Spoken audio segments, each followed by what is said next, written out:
उत्तर प्रदेश में वक्फ की संपत्तियों का जो सर्वे चल रहा है,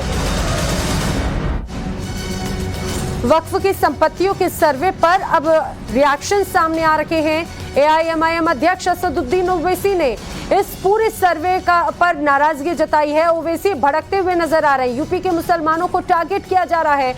ओवैसी कह रहे हैं वक्फ की संपत्ति सरकार हड़पना चाहती है, मठों का भी सर्वे होना चाहिए। असदुद्दीन ओवैसी के अनुसार वक्फ की संपत्ति के सर्वे का मकसद आखिर क्या है, वो भी सरकार को स्पष्ट करना होगा। दरअसल बता दें कि अभी तक जिस तरह से वक्फ की संपत्ति को लेकर अब सर्वे कराए जाने का जो आदेश दिया गया, अब उस पर ये असदुद्दीन ओवैसी का रिएक्शन मेरे है कि हम मालूम करेंगे। क्या मालूम करेंगे भाई? आप सिर्फ वक्फ प्रॉपर्टीज को क्यों मालूम कर रहे हैं? आप हिंदू एंडोमेंट बोर्ड के प्रॉपर्टी से उसका भी तो इंक्वायरी करिए ना, सर्वे करिए कि उसमें क्या हाल हो रहा है।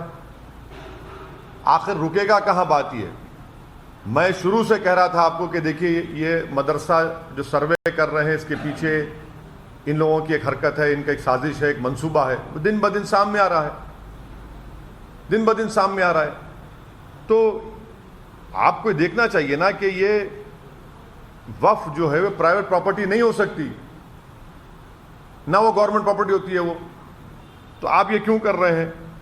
आर्टिकल 300 क्या बोलता है कि guarantees everyone right to property, ये इसका भी वायलेशन यूपी सरकार कर रही है। और अगर कोई इलीगल तरीके से उसको गवर्नमेंट प्रॉपर्टी को वक्फ प्रॉपर्टी रजिस्टर कर लिया है, तो आप कोर्ट में केस लड़ी ना, जाके आप ट्राइब्यूनल में जाइए, आप जो सेक्शन 83 है वक्फ ट्राइब्यूनल में जाइए। तो इस तरह से ये पूरी चीजें जो हो रही है, ये सिर्फ और सिर्फ एक तो वक्फ प्रॉपर्टीज को यूपी सरकार टारगेट कर रही है, और दूसरा ये कि आप वक्फ प्रॉपर्टीज को छीनना चाह रहे। तीसरा ये है कि आपका सुन्नी वक्फ बोर्ड है, शिया वक्फ बोर्ड है, अगर वक्फ प्रॉपर्टीज पर कोई एनक्रोच करा है तो आप उनसे बुलाकर पूछिए, वो आपको दे देंगे। क्या वक्फ प्रॉपर्टीज पर सरकार का कब्जा नहीं है तो आप खाली करिए उसको।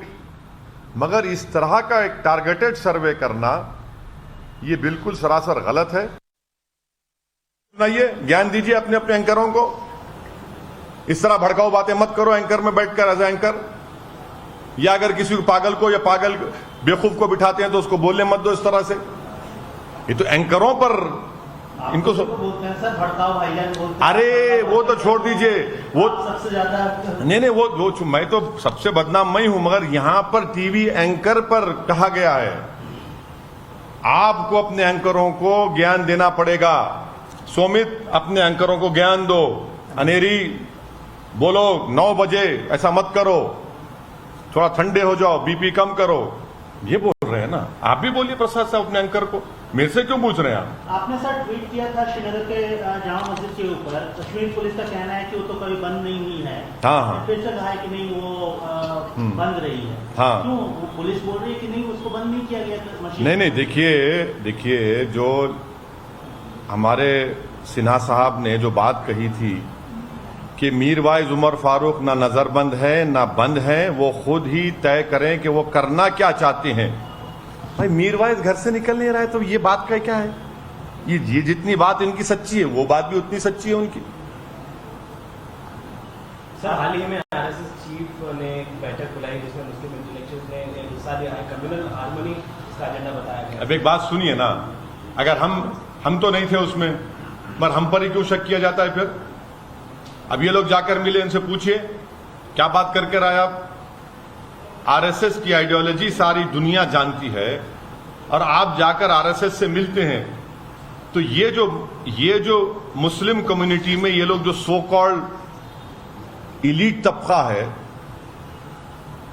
जो वो करेंगे तो बिल्कुल सच है वो।